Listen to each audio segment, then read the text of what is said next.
Multiple Arctic blasts are heading straight for America. One storm could dump a quarter-inch of ice across millions of homes. Power lines will snap, roads will become skating rinks. And this is just the beginning of a pattern that could dominate the entire first week of January.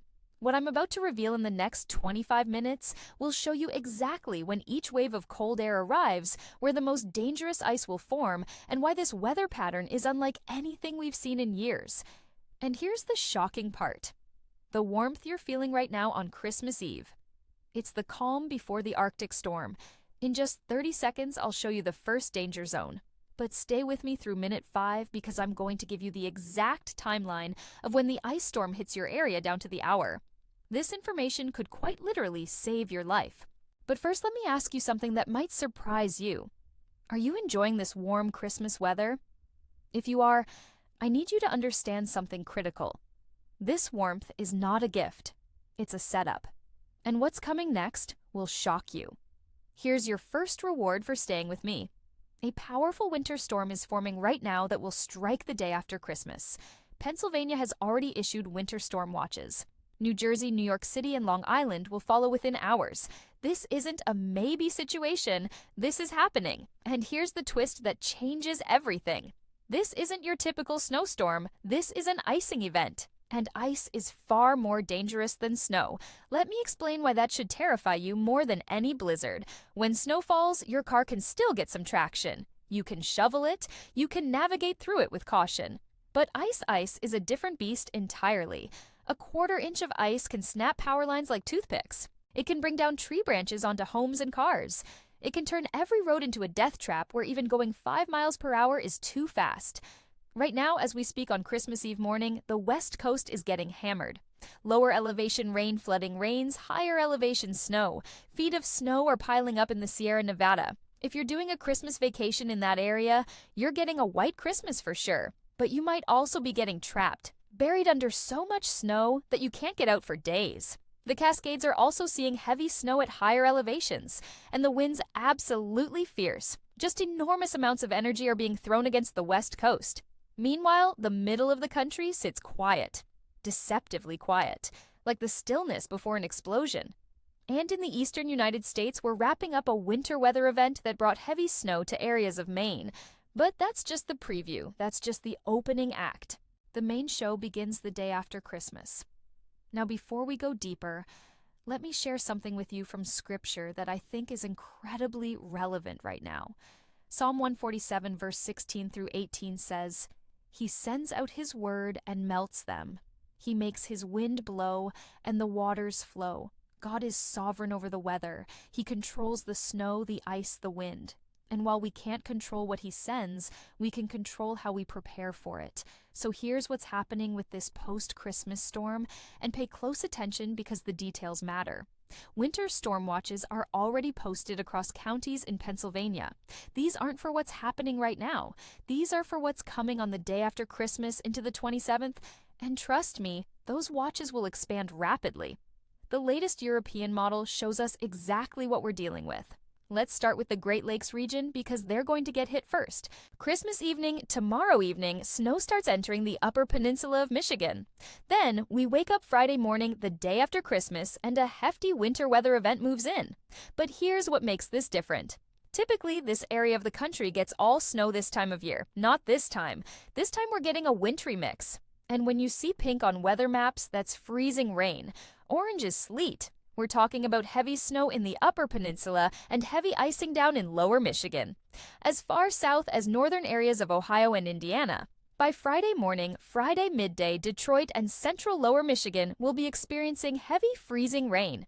And here's the terrifying part. It's done by the time we wake up Saturday morning. This is a fast-moving, high-impact event that will hit hard and hit fast.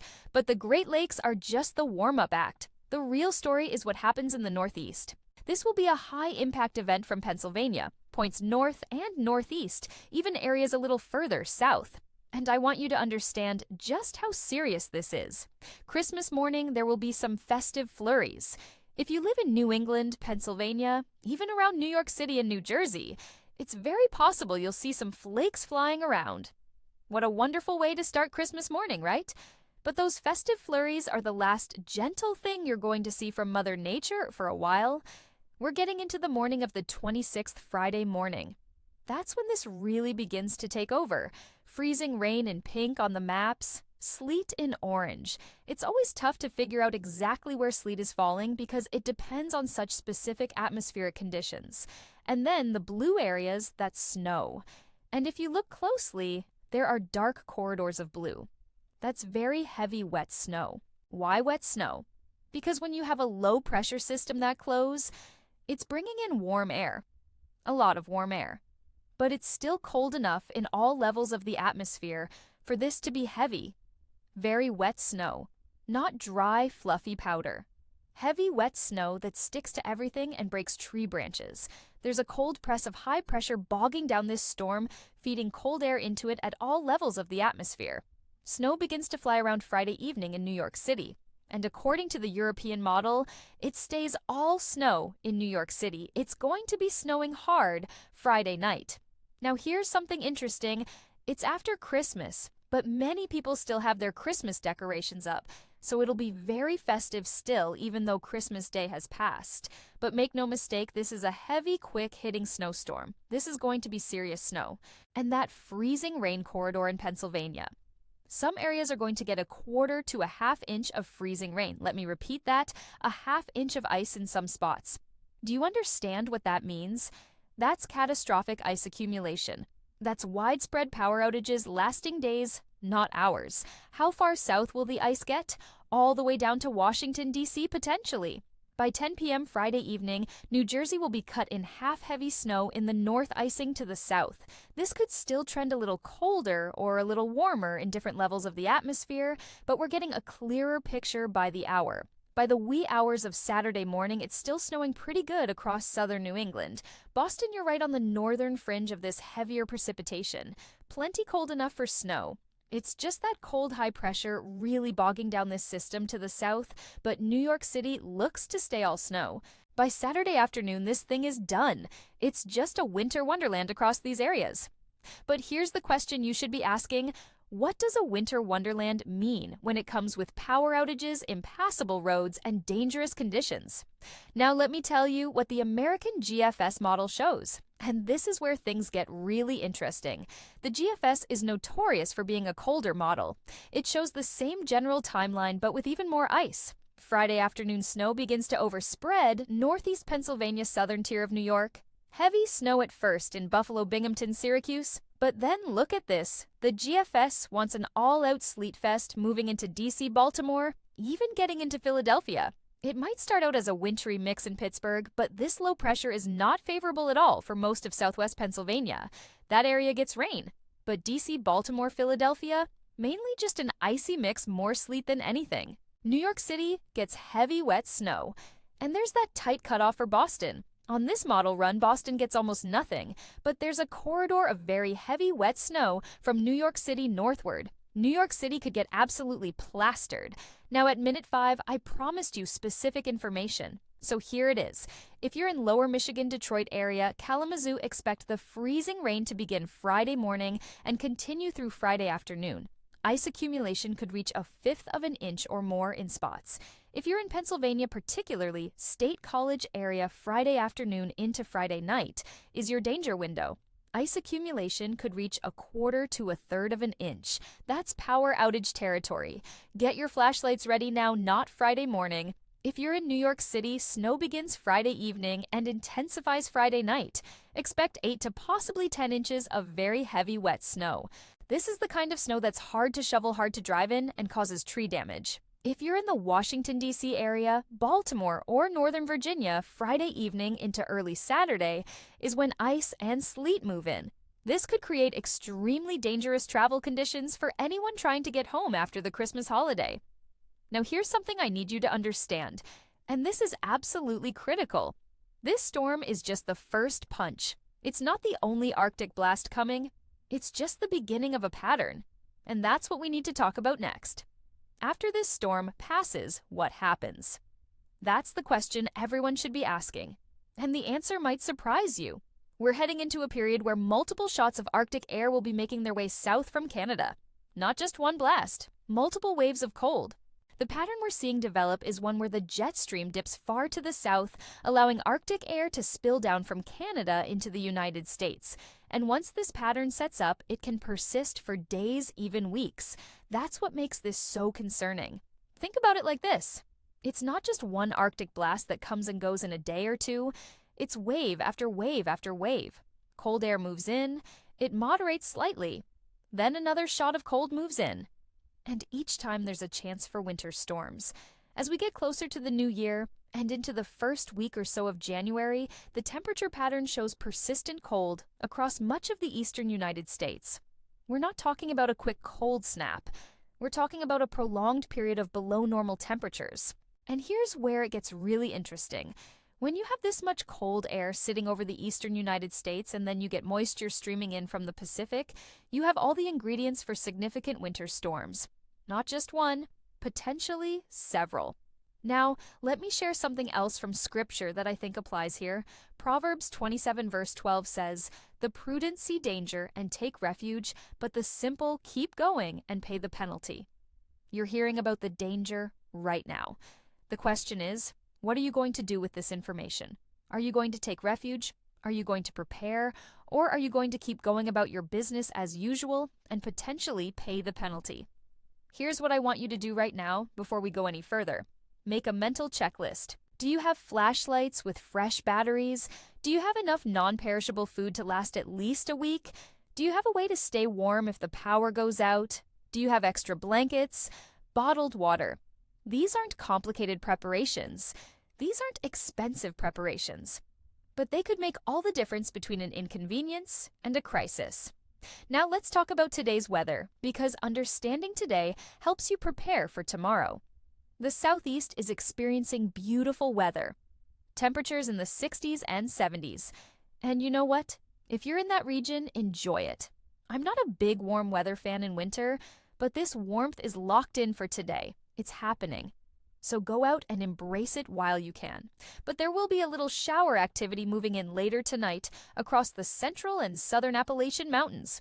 We might even get a rumble of thunder. That's how warm and unstable the air is. The Northeast is a little tricky today. I want you to watch for a little band of snow that could overachieve in areas of eastern Massachusetts, southeastern Massachusetts. This could bring super festive vibes and could pivot all the way into Martha's Vineyard, Nantucket. Keep an eye on that. And then as we get into the overnight hours, here comes Santa Claus. And it's going to be snowing across interior areas of New England. We're going to wake up to festive vibes across Maine. I really think we could get some flurries pretty far south as well. The south central United States, beautiful day of weather. Nothing to worry about. Enjoy it. North central U.S., same thing. A little bit of shower activity gets going in the Midwest and Ohio Valley, but nothing to write home about. But the western U.S., very active weather. A funnel of moisture continues to move in. Higher elevation snow in the Sierra Nevada. Whoever is south of these low-pressure systems will get very, very strong winds. There's a 985 millibar low pressure up in Washington state. That's a very strong storm system. And here comes another one funneling in more moisture as we get into tomorrow morning. It's just a nasty, nasty period of weather through the Christmas holiday on the West Coast. Because of that, we have tons of wind alerts, winter storm warnings in the Sierra Nevada flood watches, high wind warnings, high wind watches. Just dangerous conditions across the board. The Pacific Northwest is seeing the same thing, strong winds across the board.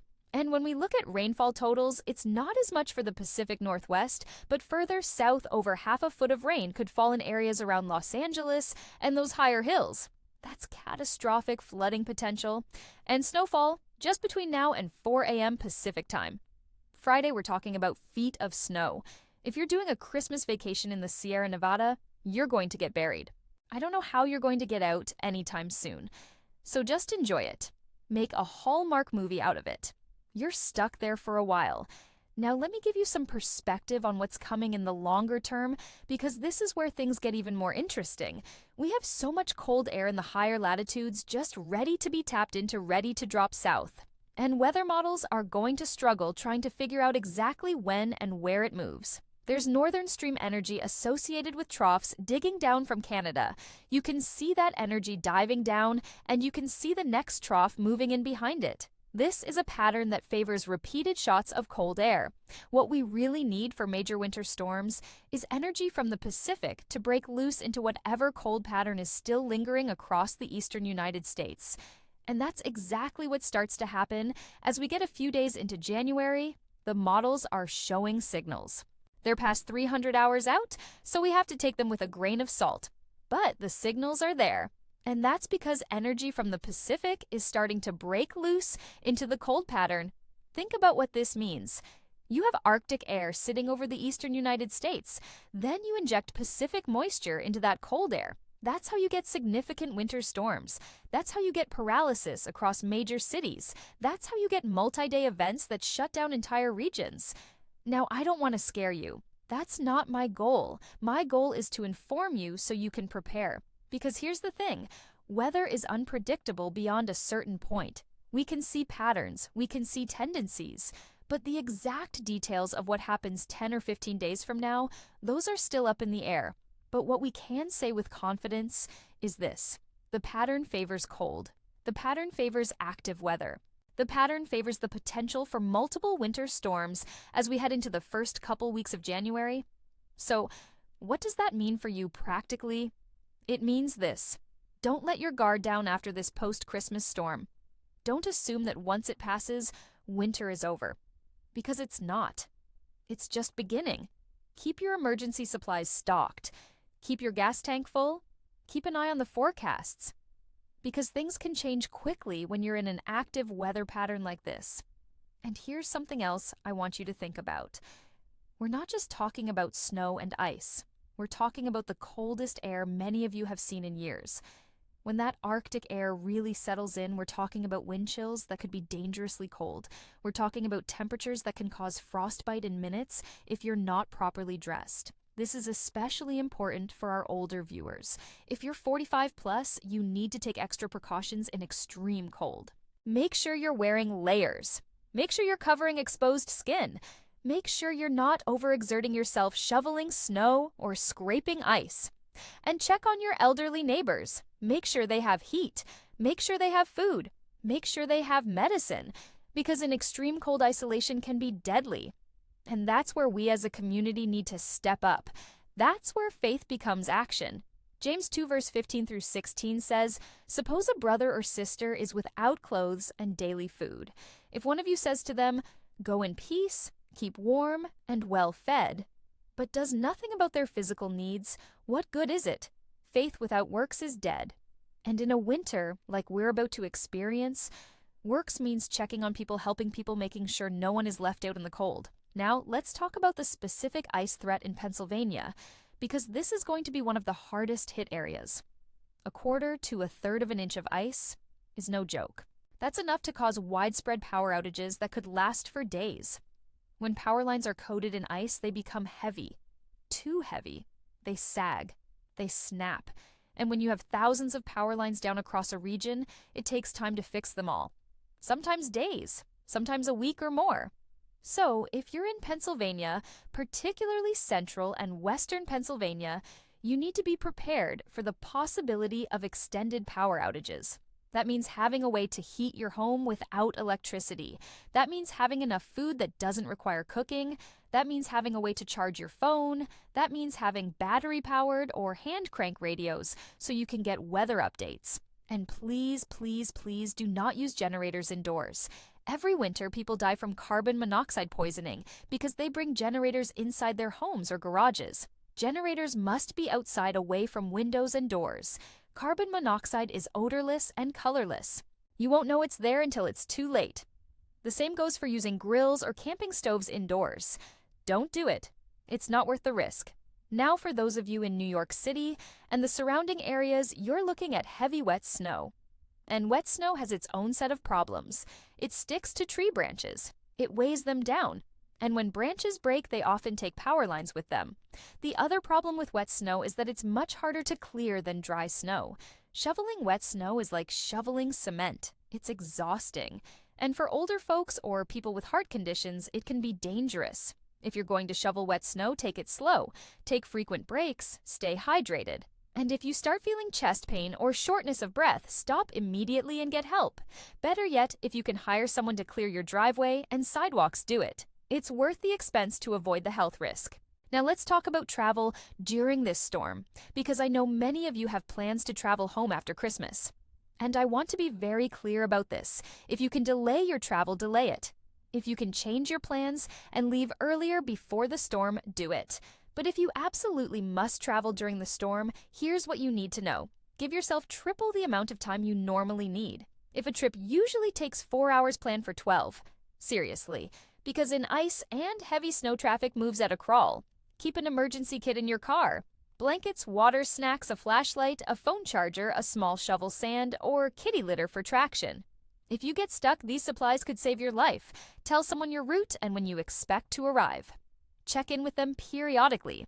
That way, if something goes wrong, someone knows where to look for you. And please do not use cruise control in winter weather. You need full control of your vehicle at all times. Now, as we start to wrap up, I want to give you the big picture one more time, because it's important that you understand not just the individual storms, but the overall pattern. We are entering a prolonged period of cold, active weather. The post-Christmas storm is just the first significant event. More will follow as we head into January. The exact timing and locations of future storms are still uncertain, but the pattern strongly suggests multiple opportunities for winter weather. The cold air that's going to settle in after this storm passes is going to stick around. It's not going to be a brief cold snap. It's going to be a sustained period of below normal temperatures. And when you combine that cold air with moisture from the Pacific, you get winter storms. So my advice to you is this: stay vigilant, stay informed, stay prepared. Don't let your guard down after this first storm passes, because more are likely coming. Check weather forecasts daily. Sign up for weather alerts on your phone. Follow reliable local weather sources. And most importantly, use common sense. If conditions look dangerous, don't take unnecessary risks. Before I let you go, I want to share one more passage of scripture with you. Psalm 34 verse 18 says, "The Lord is near the brokenhearted. He saves those crushed in spirit." You know, Christmas can be a tough time for a lot of people. Some of you watching this have lost loved ones. Some of you are going through your first Christmas without someone you love. Some of you are dealing with financial struggles, health problems, family conflicts. And I want you to know that it's okay to not be okay during Christmas. It's okay to struggle. It's okay to feel sad or anxious or overwhelmed, because God is near the brokenhearted. He sees you. He knows what you're going through, and He's with you. If you're struggling this Christmas, take some quiet time with God. Talk to Him. Pour out your heart to Him. He will comfort you. He will heal your broken heart. You just have to go to Him. Draw near to Him, and He will draw near to you. And for those of you who are having a happy holiday, remember that there are people around you who are struggling. Be kind. Be patient. Be generous. You never know how God might use you to change someone else's life. A simple act of kindness, a word of encouragement, a helping hand, it could make all the difference for someone who's barely holding on. So here's what you need to do right now. First, prepare for the storm. Check your supplies. Make your plans. Take care of the practical things. Second, prepare your heart. Spend time with God. Spend time with the people you love. Focus on what really matters, because at the end of the day, it's not about the weather. It's not about the storms. It's about the people we face them with, and the faith that sustains us through them. This has been your comprehensive 25-minute winter weather forecast. The post-Christmas storm is coming. Multiple Arctic blasts will follow, but you're prepared now. You know what's coming, you know when it's coming, and you know what to do about it. Stay safe out there. Stay warm. Stay connected to the people you love. And remember, even the fiercest winter storm eventually gives way to spring. The cold will pass. The ice will melt. The sun will shine again. Hold on to that hope. In the next video, I'll be breaking down the exact snow totals for specific cities, giving you hour-by-hour timing and showing you what the extended pattern looks like beyond the first week of January. You won't want to miss it, because the signals we're seeing in the long-range models are absolutely fascinating. Until then, enjoy your Christmas. Be safe, be kind, and may God bless you and your family during this holiday season. See you in the next one.